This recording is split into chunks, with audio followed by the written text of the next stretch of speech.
کہ انسان اگر مجبور ہوتا تو پھر یہ تصور جو کائنات کا ہے یہ سارا ہی بدل جاتا. ایک مشین، خودکار مشین کی طرح. تو انسان کو اختیار ملا، ارادہ ملا. میں ہاتھ ہلاتا ہوں، میں پیار سے بھی ملا سکتا ہوں، میں اس کو مکہ بھی بنا سکتا ہوں. اختیار ہے. مجھے آنکھیں دی ہیں رب نے، میں پیار سے دیکھوں، گھور کے دیکھوں، نہ دیکھوں. اختیار ہے. کوئی صاحب آپ کو 500 روپے کا نوٹ دے دیں اور کہیں کہ یہ میں تمہیں دے رہا ہوں، خرچ کرنے کا اختیار نہیں ہے. دے رہا ہوں، خرچ کرنے کا اختیار نہیں ہے. جیب میں نوٹ موجود ہے، چیز سامنے نظر آ رہی ہے، کھانے کی، پینے کی، پسند کی، نوٹ موجود ہے، لے نہیں سکتا ہوں تو میں اسے کہوں گا یار میرا دل جل رہا ہے، نوٹ میرے پاس موجود ہے. خرچ کرنے کا اختیار نہیں، یہ لو اپنے پاس رکھو. دینا ہے تو اختیار بھی دو. بالکل سمجھ آ رہی ہے نا بات. رب تعالیٰ نے مجھے ہاتھ دیے، دماغ دیا، عقل دی، صحت، توانائی، اختیار دیے. اپنے نبیوں کو اس نے کوئی اختیار نہیں دیا. اللہ وہ خود فرماتا ہے جو میرے پیارے بن جاتے ہیں ان کی آنکھ میں بن جاتا ہوں، ان کے ہاتھ میں بن جاتا ہوں.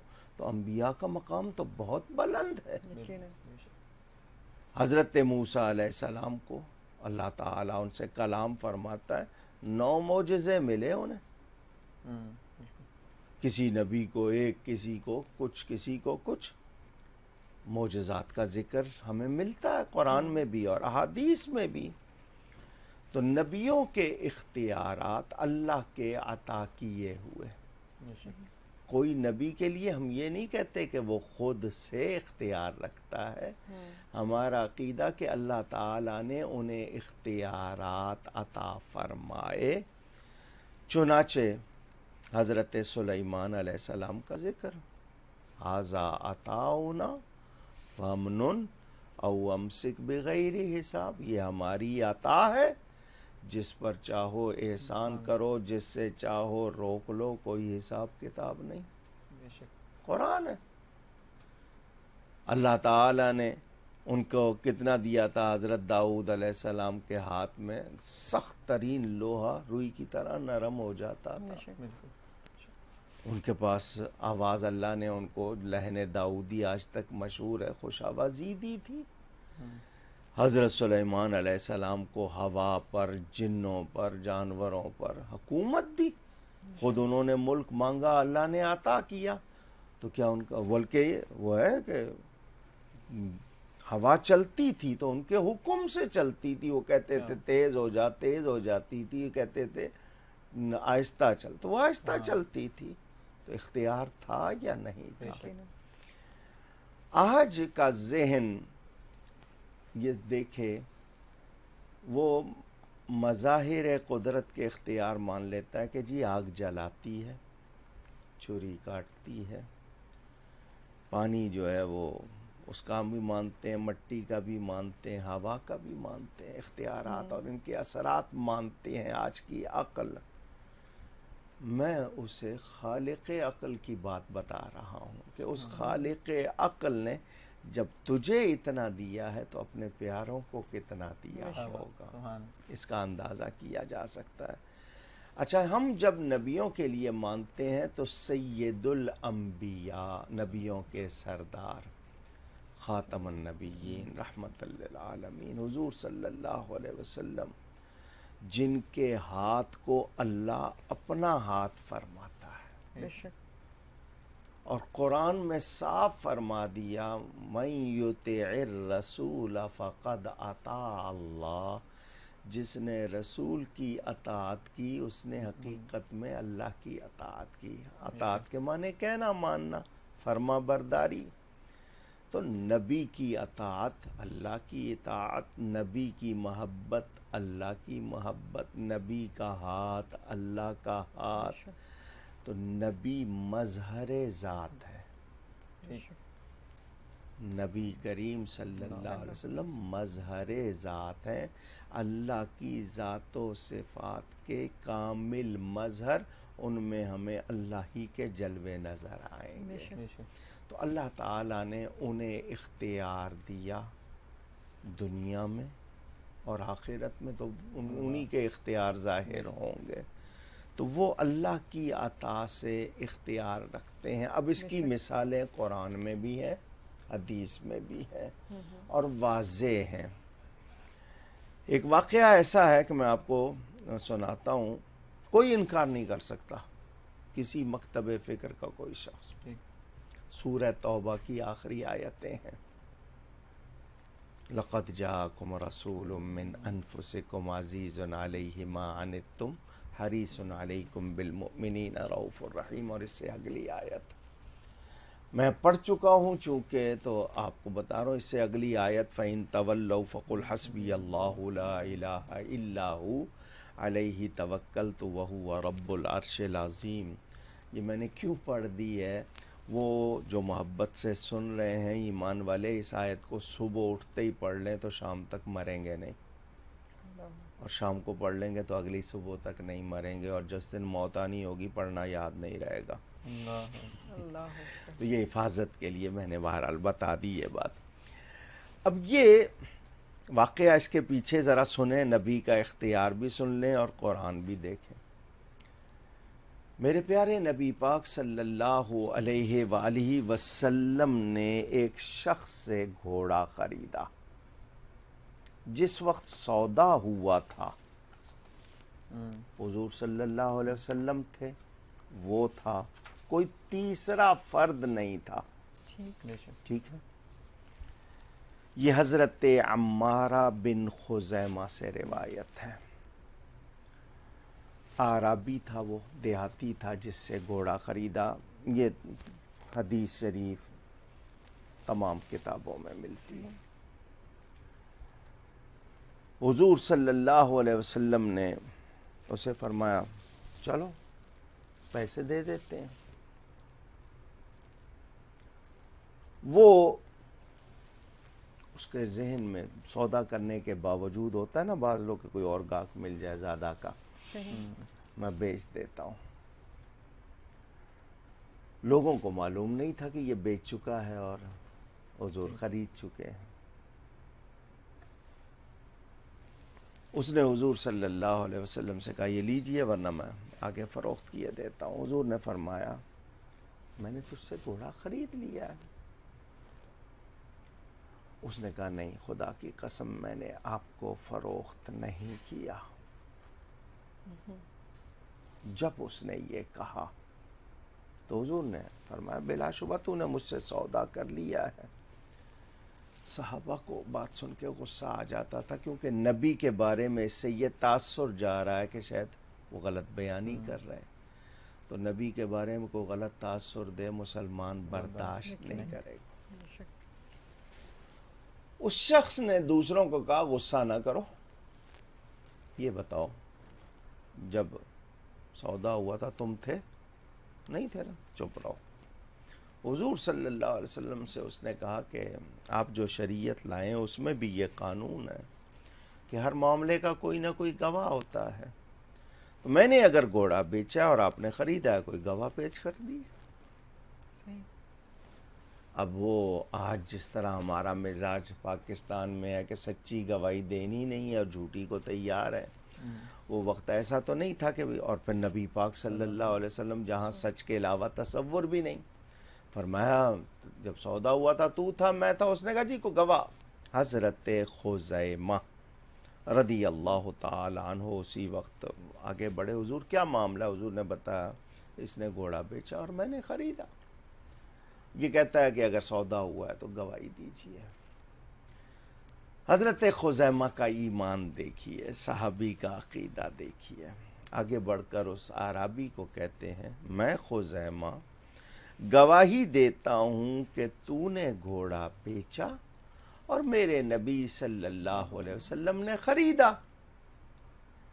میرے حضور صلی اللہ علیہ وسلم مسکرائے. گواہ تو اس کو کہتے ہیں جس نے موجود ہو کر دیکھا ہو، سنا ہو. فرمایا تم تو اس وقت موجود نہیں تھے، تو تم نے کیسے گواہی دی؟ اب صحابی کا جواب بھی سن لیجئے. کہتے ہیں میں نے خدا کو بھی نہیں دیکھا. اللہ آپ سے سن کر گواہی دے رہا ہوں. تو جب میں بن دیکھے خدا کی آپ سے سن کر گواہی دے سکتا ہوں تو بن دیکھے سودے کی گواہی کیوں نہ دوں؟ حضور کی تصدیق ہی ہے نا جس سے میں گواہی دے رہا ہوں. حضور صلی اللہ علیہ وسلم انعام دیتے ہیں. یہ نہیں فرماتے خزیمہ بس ٹھیک ہے محبت میں تم نے کہا بہت اچھی بات ہے خوش رہو. نہیں، حضور نے انعام دیا. فرمایا میرے صحابیوں قانون یہ ہے کہ ہر معاملے کے 2 گواہ ہوتے ہیں. جس معاملے کا گواہ یہ خزیمہ ہو اس ایک کی گواہی کو 2 کے برابر سمجھنا. یہ اختیار مصطفیٰ حضور صلی اللہ علیہ وسلم نے اس ایک کی یعنی ان کی گواہی کو 2 کے برابر کر دیا. اور ان ایک کی اکیلے کی گواہی مل جائے نا تو 2 کی ضرورت نہیں ہے. اب میں یہاں جو بات کرنا چاہتا ہوں وہ سنیں.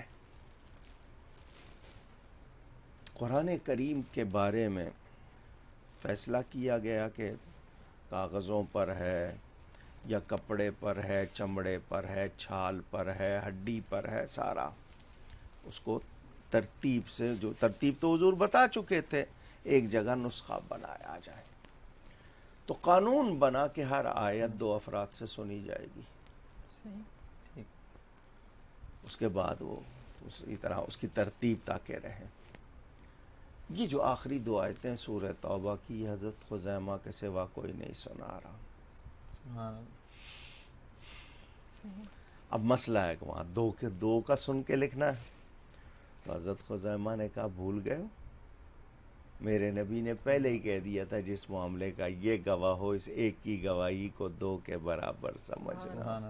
اب ان کی گواہی اور نبی کے اس اختیار کو نہ مانے تو قرآن کی صحت کیسے ثابت کریں گے؟ سمجھ آئی آپ کو؟ تو حضور کا اختیار کہ ایک کی گواہی کو 2 کے برابر کر دیا. یہ ان کی اختیار ہے اللہ تعالیٰ کی طرف سے. مجھے اس واقعے سے حضرت خزیمہ کی عقیدت، محبت، ایمان اور یقین کا بھی پتہ چلا، نبی کے اختیار کا بھی پتہ چلا، قرآن کے حوالے سے بھی واضح ہوا. اور نبی کریم صلی اللہ علیہ وآلہ وسلم کے یعنی اختیارات کا یہ کہنا، قرآن کہتا ہے وَأَشْهِدُوا ذَوَيْ عَدْلٍ مِّنْكُمْ، تم میں سے 2 گواہ ہونے چاہیے. نبی ایک کو 2 کے برابر کر رہے ہیں تو یہ اللہ کی طرف سے ان کے لیے ثابت ہے یا نہیں؟ تو یہ کہنا کہ نبی کچھ نہیں کر سکتے بہت بڑی یہ گستاخی ہوگی. جو ایسا کہتا ہے وہ بالکل ناسمجھ، ناواقف ہے، نادان ہے. اس نے میرے نبی پاک صلی اللہ علیہ وسلم کو نہیں جانا. اب ایک واقعہ اور سناتا ہوں. بخاری شریف میں ہے، مسلم میں ہے، دیگر کتابوں میں. حضور صلی اللہ علیہ وسلم کے پاس ایک شخص آیا اور آ کر کہا کہ جی میں ہلاک ہو گیا ہوں. ہلاک تو برباد ہو گیا ہوں. کیا ہوا؟ حضور جو کام روزے کی حالت میں نہیں کرنا تھا وہ کر بیٹھا ہوں. شادی شدہ شخص تھا، اشارے سے بات میں نے سمجھ کی ہے. بیوی کے قریب نہیں جانا تھا، چلا گیا. حضور صلی اللہ علیہ وسلم نے فرمایا 60 مسکینوں کو کھانا کھلا سکتے ہو؟ اس نے کہا جی اتنی سکت نہیں ہے، اتنی حیثیت نہیں ہے. فرمایا غلام آزاد کر سکتے ہو؟ اس نے کہا جی اتنی بھی میری سکت نہیں ہے، کمزور ہوں، پیسے والا نہیں ہوں. فرمایا 60 روزے رکھ سکتے ہو پے در پے مسلسل؟ یہ 58 کے بعد اگر ایک چھوڑ دیا تو وہ 58 گئے، یعنی 60 تک ناغا نہیں ہونا ہے. اس نے کہا جی 30 نہیں رکھے گئے تو 60 کہاں سے رکھے جائیں گے؟ یہ بھی نہیں کر سکتا. 3 باتیں. غلام آزاد کر، نہیں کر سکتا. 60 مسکینوں کو کھانا کھلاؤ، نہیں کھلا سکتا. 60 روزے رکھو، نہیں رکھ سکتا. اتنے میں کوئی کھجوروں کی ٹوکری حضور کی بارگاہ میں کسی نے آ کر ہدیہ کی. صحابہ کرام محبت والے ہدیہ لاتے تھے. حضور صلی اللہ علیہ وسلم کی بارگاہ میں وہ ہدیہ کی. حضور صلی اللہ علیہ وسلم نے فرمایا وہ کہاں ہے وہ جو کہہ رہا تھا روزہ توڑ بیٹھا ہے؟ وہ کہنے کا جی میں بیٹھا ہوں. فرمایا یہ کھجوریں لے لے اور مدینہ منورہ کے غریبوں میں تقسیم کر دے، تیرا کفارہ ہو جائے گا. اس نے کھجوروں کی ٹوکری لی، سر پہ رکھی اور کہنے لگا پورے مدینے میں مجھ جیسا غریب ہی کوئی نہیں ہے تو میں خود رکھ لوں. اس کی یہ بات سن کر نبی پاک صلی اللہ علیہ وسلم اتنا ہنسے کہ آپ کی داڑھیں نظر آنے لگ گئیں. عجیب آدمی ہے. میں نے کہا غلام آزاد کر نہیں کر سکتا، 60 روزے نہیں رکھ سکتا، 60 مسکینوں کو کھانا نہیں کھلا سکتا، کھجوریں بھی میں دے رہا ہوں اور وہ بھی دوسروں کو نہیں دینا چاہتا، خود رکھنا چاہتا ہے. تو فرمایا فذهب اطعمہ اہلک، جا تو اپنے گھر والوں کو ہی کھلا دے، تیرا کفارہ ہو جائے گا. مگر ساتھ ہی یہ فرما دیا یہ صرف تیرے لیے ہے، تیرے سوا کسی اور کے لیے نہیں ہے. ھذا لک ولا لغیرک. ورنہ آج بھی یہی ہوتا، کیونکہ ہمارے پاس امت میں کسی عالم کے پاس کوئی آئے گا وہ یہی 3 باتیں کہیں گے، کیونکہ یہی شریعت ہے. غلام آزاد کرو، 60 مسکینوں کو کھانا کھلاؤ یا 60 روزے رکھو. ان میں تینوں میں سے کوئی ایک کام. اس کے بعد ہم فتویٰ نہیں دے سکتے، ہمارا کوئی اختیار نہیں. نبی کا اختیار دیکھیں. کھجوریں بھی خود دے رہے ہیں، فرما رہے ہیں خود ہی کھا لے، تیرا کفارہ ہو جائے گا. لیکن ساتھ فرما دیا صرف تیرے لیے. اچھا کیا یہ فرما دیا، ورنہ آج بھی لوگ آ کے کہتے ہیں لاؤ جی کھجوروں کی ٹوکری اور سنت پوری کرو، تو وہ مسئلہ ہو جاتا. لیکن حضور کا اختیار، جس کے لیے جو چاہیں کرتے. میں اس طرح کے واقعات آپ کو پروگرام میں اور بھی سناؤں گا. حضرت ابراہیم علیہ السلام نے مکہ مکرمہ کے لیے دعا کی تھی، حرم کی. حضور نے مدینہ منورہ کے لیے کی. اچھا، ابو النعمان ازدی رضی اللہ عنہ سے روایت، ایک شخص نے ایک عورت کو نکاح کا پیغام دیا. آپ کو کیا کہتے ہیں، پرپوز کرنا، کوئی پرپوزل بھیجنا، منگنی کہہ دیتے ہیں، انگیجمنٹ جس کو عربی میں خطبہ کہتے ہیں. بہرحال حضور صلی اللہ علیہ وسلم نے اس شخص سے فرمایا مہر دو، عورت کا مہر جو آپ کہتے ہیں مہر دو. اس نے کہا جی میرے پاس کچھ بھی نہیں. 3.25 تولے چاندی سے کم مہر نہیں ہو سکتا، کم از کم اتنا ہو، 3.25 تولے چاندی. اب اس زمانے میں 3.25 تولے چاندی کی قیمت کیا، آج اس قیمت کو دیکھیں تو کتنی ہونی چاہیے. بھئی اتنی تو ہو کہ عورت کو عدت گزارنی ہے تو وہ کسی سے مانگے بغیر گزار سکے. علامہ صاحب وہ جو کہتے ہیں کہ جی 32 روپے شرعی ہے، یہ کیا پھر کہانی ہے؟ وہ ایک زمانہ ہوگا کہ یہ جو اس زمانے کے 32 روپے 4 آنے آج کے کتنے ہیں. جس زمانے میں 32 روپے 4 آنے تھے، اس 32 روپے 4 آنے میں بندہ سعودی عرب عمرہ کر کے آ جاتا تھا. 20 روپے ٹکٹ تھی ایک زمانے میں کراچی سے جدہ کی. تو آج بچے کو اب آئس کریم نہیں اتنے میں دلا پاتے ہیں. فرق ہو گیا نا. تو اس زمانے کے 32 روپے 4 آنے کو ذرا آج پہ نکالیں کہ کتنی قیمت بنتی ہے. تو میں نے بتایا 3.25 تولے چاندی سے کم مہر نہیں ہو سکتا. اب اس زمانے میں 3.25 تولے چاندی اور آج اس کی رقم شمار کی جائے. لوگ جو ہیں وہ وہاں پر ویسے تو ہال مل جائے 5 لاکھ کا، ڈشیں آئیں اس میں بھلے سے کھانا آئے جی، وہ جو ذرا اچھی والی ڈش ہونی چاہیے، کرسیوں کو ذرا غلاف اچھے ہونے چاہیے، وہاں 50 لاکھ خرچ کر دیں. مہر 32 روپے 4 آنے فاطمی رکھنا ہے، وہاں شریعت یاد آ جاتی ہے، دینا نہیں چاہتے. عجیب لوگ ہیں، حالانکہ خود کو ہی ملنا ہے، کسی اور کو تو نہیں ملنا ہے نا وہ، لیکن بس ایک مزاج ہے. حالانکہ اچھے مہر والی عورتیں اچھی قرار دی گئی ہیں، کہ جن کے مہر اچھے ہوں وہ اچھی قرار دی گئی ہیں. اب دیکھیں حضور صلی اللہ علیہ وسلم فرماتے ہیں مہر دو، وہ کہتا ہے جی میرے پاس کچھ بھی نہیں ہے. چلو آپ کے پاس چاندی نہیں ہے، نقدی دے دو. نقدی نہیں ہے، کچھ اور کپڑے دے دو. کچھ نہیں. وہ کہتا ہے جی ہے ہی کچھ نہیں. اب میرے نبی کا اختیار دیکھیں. فرمایا تجھے قرآن کی کوئی صورت نہیں آتی؟ اس نے کہا جی آتی. فرمایا وہی سکھا دے، تیری طرف سے اس کا مہر ہو جائے گا. سبحان اللہ. لیکن یہ ہر ایک کے لیے نہیں ہے، نبی کا اختیار ہے. جن کو انہوں نے دے دیا بس جو حضور نے اس کے لیے، یا تو یہ نا کہ امت میں قانون بنایا، وہ ان کا اختیار بتا رہا ہوں میں آپ کو. اچھا قربانی کے لیے کیا حکم ہے؟ بکرا بکری کتنے کے لیے ہوتا ہے؟ 1 سال کے لیے. 1 سال کا ہونا چاہیے نا، کیونکہ آپ نے قربانی کرنی ہے. بکری 1 سال کی، گائے 2 سال کی، اونٹ 5 سال کا. یہی ہے نا. حضور صلی اللہ علیہ وآلہ وسلم کے حوالے سے حضرت برا بن عازب رضی اللہ تعالیٰ عنہ سے روایت کہ ایک مرتبہ عید کی، عید الاضحیٰ جس کو قربانی کی عید کہتے ہیں، ہمارے یہاں بقرہ عید مشہور ہو گیا، وہ عید قربانی. اس میں حضور فارغ ہوئے تو خطبہ ارشاد فرمایا جو ہماری طرح نماز پڑھتا ہے اور ہمارے قبلہ پر عامل ہے تو نماز عید سے پہلے قربانی نہ کرے. شہر میں اگر ایک جگہ بھی عید ہو گئی ہے نا نماز تو قربانی ہو سکتی ہے، لیکن عید سے پہلے قربانی نہ کرے. وہ کہتے ہیں میرے ماموں حضرت ابو بردہ کھڑے ہوئے اور عرض کی حضور مجھ سے تو یہ کام ہو گیا، یعنی میں تو قربانی کر چکا ہوں. فرمایا تم نے وقت سے پہلے کر دی. وہ کہنے لگے میرے پاس 6 مہینے کا بچہ ہے بکری کا، لیکن وہ 2 بکریوں سے بھی اچھا ہے، کیا میں اس کو ذبح کر دوں؟ حضور نے اس کو اختیار دے دیا تو وہی کرتے ہیں. سبحان اللہ. اب یہ 6 مہینے کا اختیار دینا اس کو.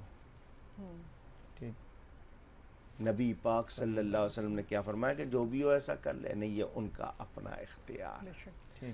یہ میں صرف جھلک دکھا رہا ہوں.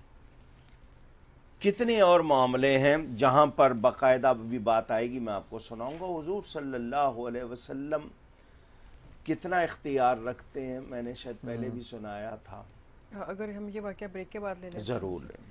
وقت ہے ایک مختصر سے بریک لیتے ہیں، واپس آئیں گے اور یہ واقعات جتنے دلچسپی سے ہم لوگ سن رہے ہیں یقیناً آپ بھی ایسے سن رہے ہوں گے تو اس کو کنٹینیو کریں گے.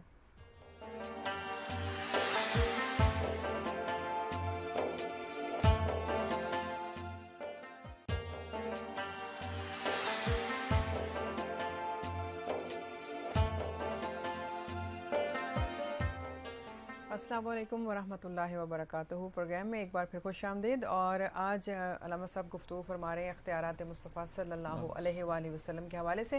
آپ کے ذہن میں کوئی سوال ہو ضرور کال کیجئے. یہاں پر موجود ہیں علامہ کوکب نورانی اکاڑوی صاحب جو آپ کے سوالات کا جواب دیں گے. ایک کالر بھی ہیں لائن پہ، ان کا سوال بھی شامل کرتے ہیں. السلام علیکم. السلام علیکم. وعلیکم السلام. جی میں مسز توصیف بات کر رہی ہوں پشاور سے. جی کیا سوال ہے آپ کا؟ سوال پہلا تو یہ حق مہر کے حوالے سے ہے کہ کچھ بیویاں جو ہوتی ہیں وہ کہتی ہیں ہم نے حق مہر معاف کیا، تو کیا اسلام میں ایسا ہے کہ حق مہر معاف کیا جا سکتا ہے؟ اچھا. اور دوسرا سوال ہے کہ عید الاضحیٰ کے بعد کچھ لوگوں کی شادیاں ہوتی ہیں تو وہ ایسا کرتے ہیں کہ گوشت بانٹتے نہیں ہیں، وہ رکھ دیتے ہیں کہ ہم شادی میں اس کو بنا کے ڈشز وغیرہ بنا کے تو یہ لوگوں کو کھلائیں گے، یا گوشت سارا خود رکھ لیتے ہیں. تو کیا ایسا جائز ہے؟ ایسا کرنا ٹھیک ہے؟ اور ایک چھوٹی سی ریکویسٹ ہے کہ ہم چاہتے ہیں کہ ایک پروگرام حضرت عائشہ صدیقہ کی سیرت پہ کیا جائے، اور ایک جو ہے جیسے غسل ہے، جنازہ، میت، اس کے احکامات کچھ لوگوں کو پتہ ہوتا ہے کچھ کو نہیں، تو ان کے بارے میں بھی ایک پورا پروگرام کیا جائے. آپ اگر ریگولر پروگرامز ہمارے دیکھ رہی ہیں تو ہم حضرت عائشہ صدیقہ رضی اللہ تعالیٰ عنہ پہ ایک پروگرام کر چکے ہیں، اور 17 رمضان المبارک کو، تو شاید آپ نے وہ نہیں دیکھا، لیکن بہرحال باقی چیزیں جو آپ کہہ رہی ہیں ہم کوشش کریں گے کہ ان ٹاپکس کو شامل کر سکیں. بہت شکریہ. ایک اور کالر ہے، ان سے سوال لیتے ہیں. السلام علیکم. السلام علیکم. وعلیکم السلام. جی کون صاحب بات کر رہے ہیں؟ میں محمد زبیر عرض کر رہا ہوں کامرا سے. نورانی صاحب کو سلام پیش کرنا ہے اور سوال کرنا ہے. جی کیجیے. وعلیکم السلام. سوال کیجیے. نورانی صاحب قرآن پاک میں ایک آیت آتی ہے کہ جاؤ کا والی نا کہ اگر کوئی اپنی جانوں پہ ظلم کر لے، اللہ تعالیٰ فرماتا ہے وہ میرے محبوب کے در پہ آ جائے. جی یہاں کے معافی مانگے اور میرا محبوب بھی اس کی شفاعت کرے جی تو میں بخشنے والا مہربان ہوں. جی اب اس آیت میں ابھی اگر ہم سے کوئی گناہ ہو جاتا ہے تو ہم کس طرح جائیں گے؟ اور ایک مسلمان ایسا بھی ہو سکتا ہے کہ جو در پہ جانے کی استطاعت بھی نہ رکھتا ہو. جی بہتر، بہت صحیح، شکریہ. بہت شکریہ، اچھا سوال ہے آپ کا.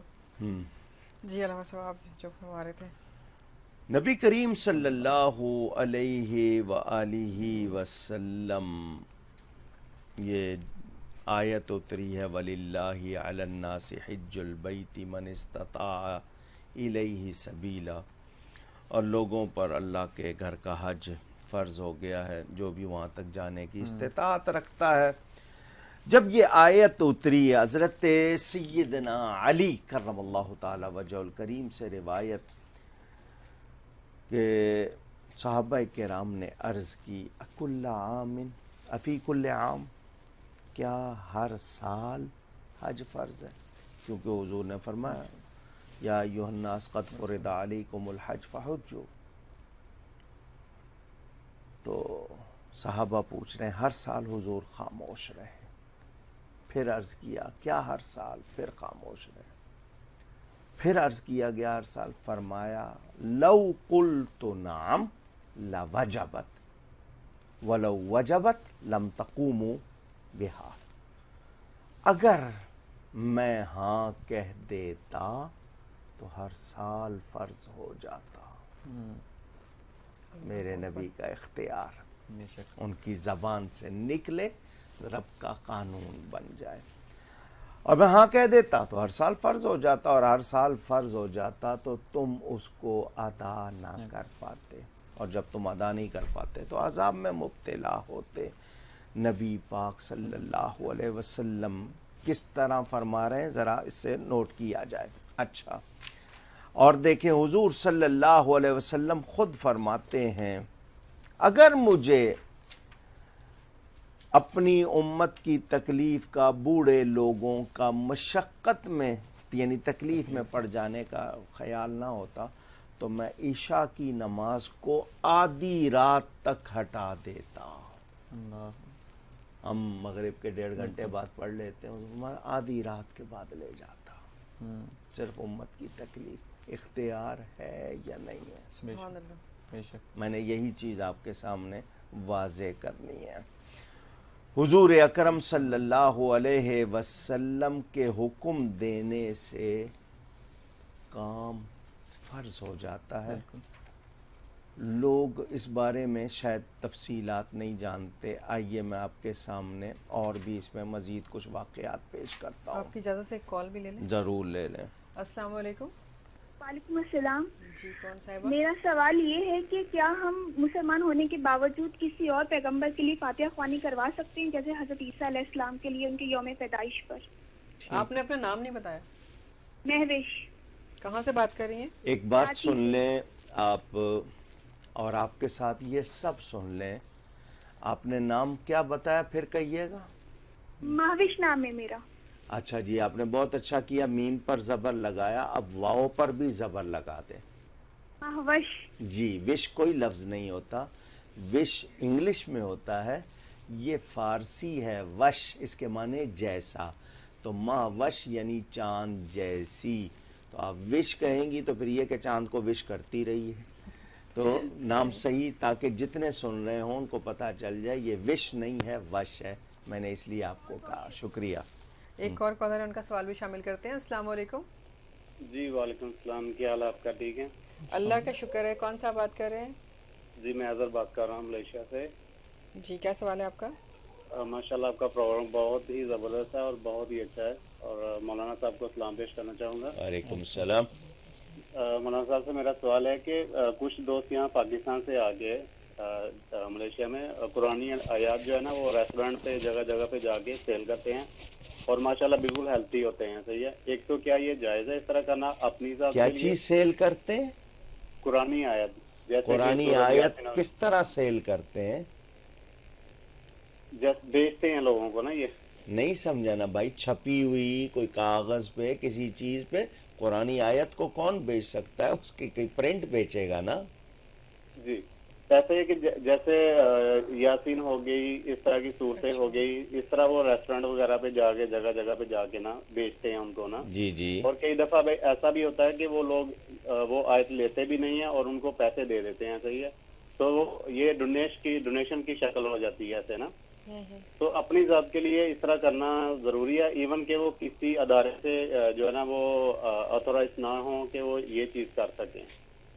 اچھا، ان کا مقصد ہے جو لوگ صورتیں بیچ رہے ہوتے ہیں. خیر آگے چلیں. اور کوئی سوال ہے یا جی ایک سوال اور لے لیتے ہیں، اس کے بعد جی. ہم آپ سے سنیں گے. السلام علیکم. السلام علیکم. کال ڈراپ ہو گئی. جی الحمد. حضور صلی اللہ علیہ وسلم کا ارشاد فرمایا، اللہ تعالی نے مکہ کو حرم بنایا تو مجھ سے پہلے اور میرے بعد کسی کے لیے حلال نہیں، فقط میرے لیے 1 ساعت دن میں حلال ہوا. لوگوں سے فرما دیا اس مکہ میں آؤ گے، یہاں رہو گے تو سنو، یہاں کی گھاس نہیں کاٹی جائے گی، درخت نہیں تراشے جائیں گے، شکار نہ بھڑکایا جائے گا، گری پڑی چیز نہیں اٹھائی جائے گی مگر وہ شخص جو لوگوں میں اعلان کرے. اب یہ حضور اعلان فرما رہے ہیں، یہاں درخت نہیں کاٹنے ہیں، یہاں شکار نہیں بھڑکانا ہے، یہاں گری پڑی چیز نہیں اٹھانی ہے سوائے اس کے کہ لوگوں میں اعلان کرنا، اور یہاں کی گھاس نہیں کاٹی جائے گی. اعلان فرما رہے ہیں. نبی پاک صلی اللہ علیہ وسلم کے چچا حضرت ابو الفاضل سیدنا عباس بن عبد المطلب رضی اللہ تعالی عنہما بیٹھے ہوئے ہیں، سن رہے ہیں.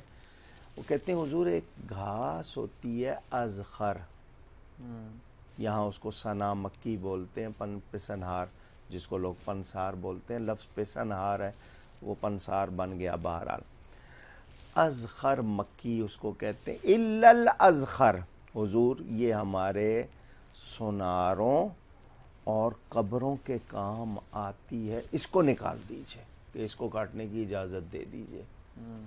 نبی اعلان فرما رہے ہیں، چچا کہہ رہے ہیں حضور یہ ایک چیز اس میں سے نکال دیجئے. فرمایا نکال دی. سبحان اللہ.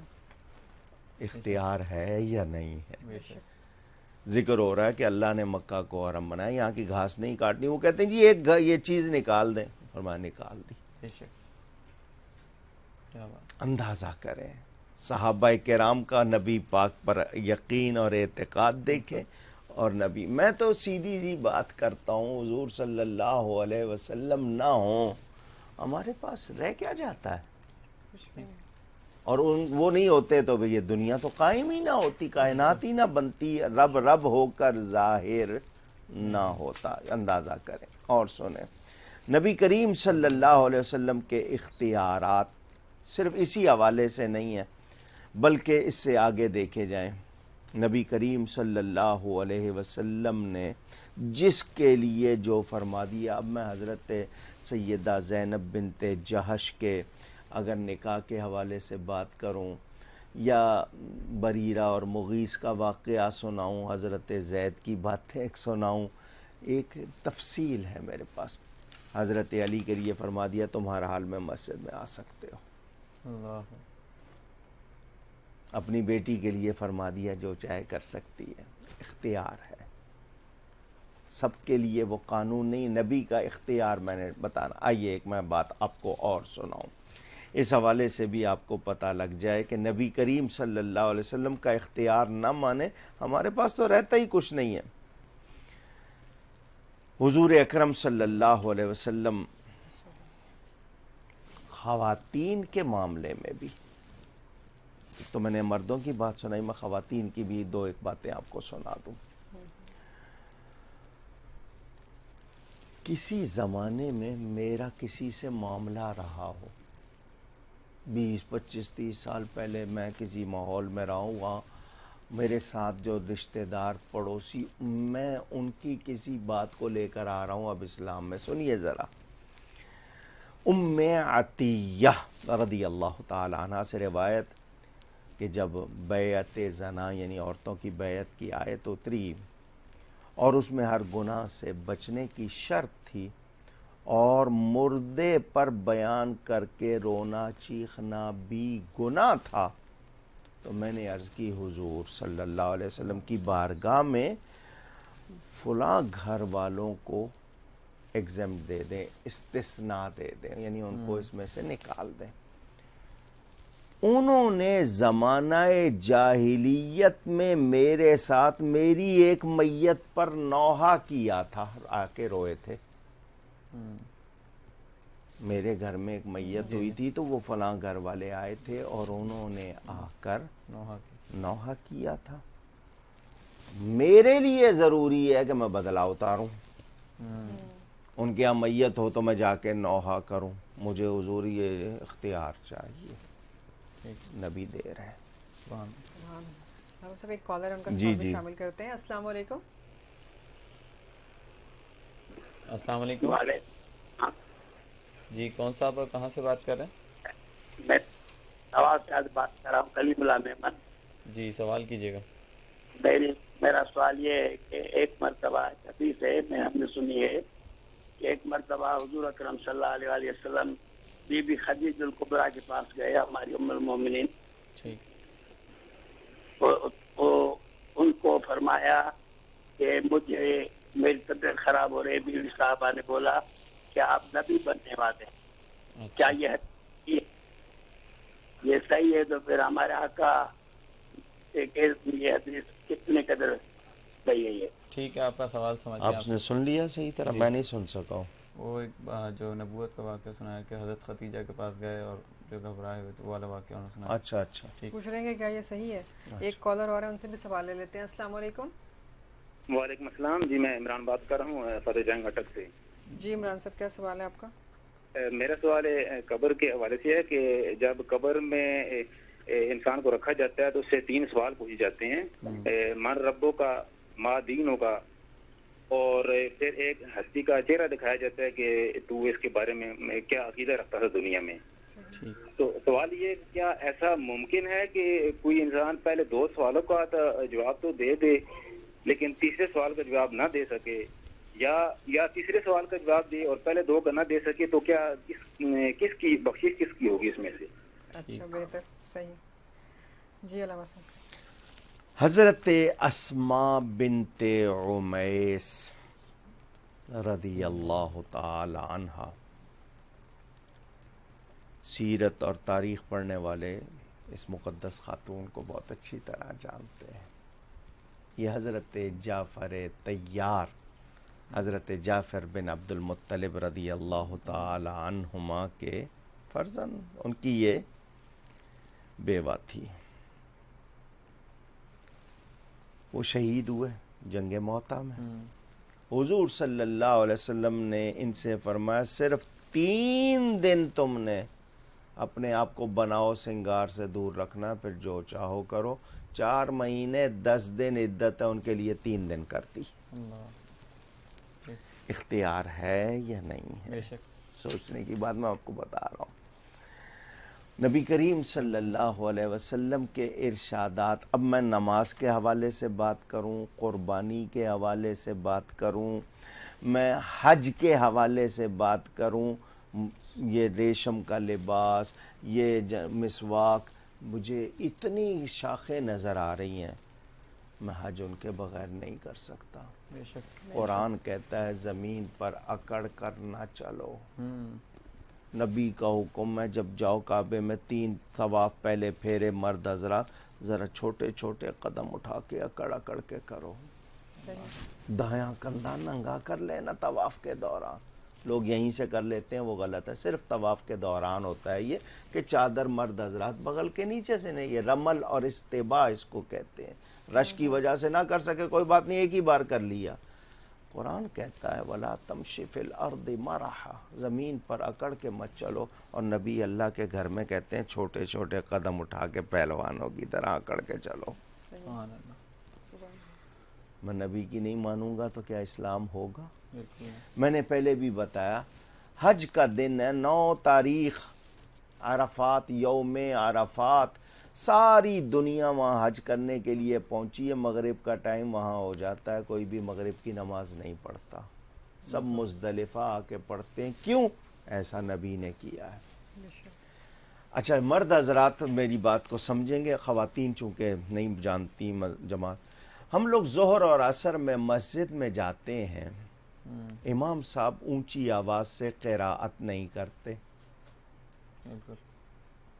وہی امام صاحب فجر میں، وہی امام صاحب مغرب میں، وہی امام صاحب عشاء میں آواز کے ساتھ قراءت کرتے ہیں. ظہر عصر میں کوئی ان سے کہے امام صاحب طبیعت ٹھیک ہے، کو کمزوری ہو گئی، کو مسئلہ ہو گیا، کیا ہو گیا، کو ڈر گئے کسی سے، اپنے آواز کے ساتھ قراءت نہیں کی، وہ کہیں گے یہی سنت ہے. نبی پاک صلی اللہ علیہ وسلم نے ایسا کیا، ساری دنیا کر رہی ہے. اب میں پوچھنا چاہوں گا اختیار ہے یا نہیں. اب یہ بھی بتا دوں آپ کو یہ واقعہ کیا ہوا کہ ظہر عصر میں کیوں آواز کے ساتھ نہیں کی جاتی. جب حضور صلی اللہ علیہ وآلہ وسلم نے اعلان نبوت فرمایا تو نماز پڑھائی جاتی تھی. جب کعبے میں کھلے عام نماز پڑھنے لگے تو ادھر کافر سردار جو تھے وہ، مجھے لفظ کہنا پڑتا ہے، یہ لونڈے اور یہ نو عمر، ان کو چھوڑ دیتے تھے. ہوٹنگ کرو، یہ جس طرح آج کل بھی کی جاتی ہے، شور مچانا. تو یہ لوگ شور کرتے تھے، مسلمانوں کو نماز میں پریشان کرتے تھے. میرے نبی پاک صلی اللہ علیہ وسلم نے فرمایا میرے صحابیوں، صبح جب ہم نماز پڑھ رہے ہوتے ہیں یہ سوتے ہوتے ہیں، مغرب عشاء میں یہ اپنے گھروں میں چلے جاتے ہیں، شور کرتے ہیں. یہ ظہر عصر میں اس وقت بغیر آواز کے پڑھ لیا کرو. آج وہاں کافر داخل نہیں ہو سکتا، مگر حکم وہی ہے جو نبی کی زبان سے نکلا ہے. اختیار ہے ان کا، اس اختیار کو کوئی چیلنج نہیں کر سکتا. جو نبی نے کہہ دیا وہ رب کا قانون بن گیا. سبحان اللہ. علامہ صاحب کی اجازت سے ایک کالر ہیں، ان سے سوال لے لیتے ہیں. السلام علیکم. وعلیکم السلام. جی کون اور کہاں سے؟ میں حافظ قاسم حسین مہاجر گوٹ سمارو سے بات کر رہا ہوں. ڈاکٹر صاحب السلام علیکم. وعلیکم السلام. ڈاکٹر صاحب میرا سوال یہ ہے کہ روزے کی حالت میں کسی مسلمان کی غیبت کرنا یا کسی پر بہتان باندھنا، تہمت لگانا، اس کے بارے میں کیا حکم ہے، یہ تھوڑی سی وضاحت فرما دیں. آپ نے پوچھا ہے روزے کی حالت میں، تو کیا باقی حالتوں میں نہیں بتاؤں؟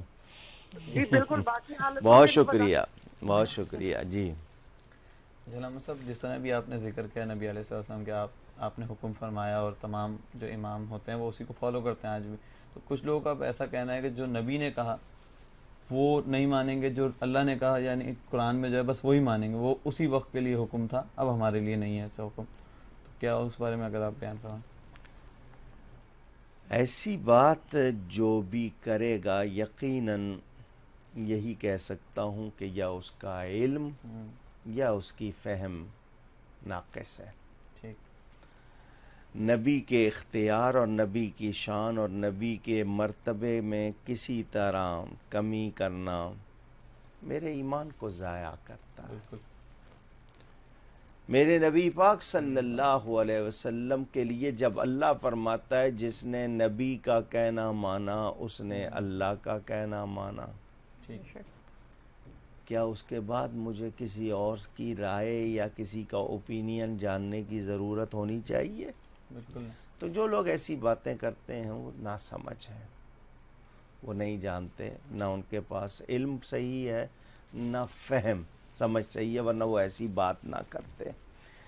مجھے اتنا بتا دیں، نماز کی رکعتیں قرآن میں مجھے بتا دیں کہاں ہیں.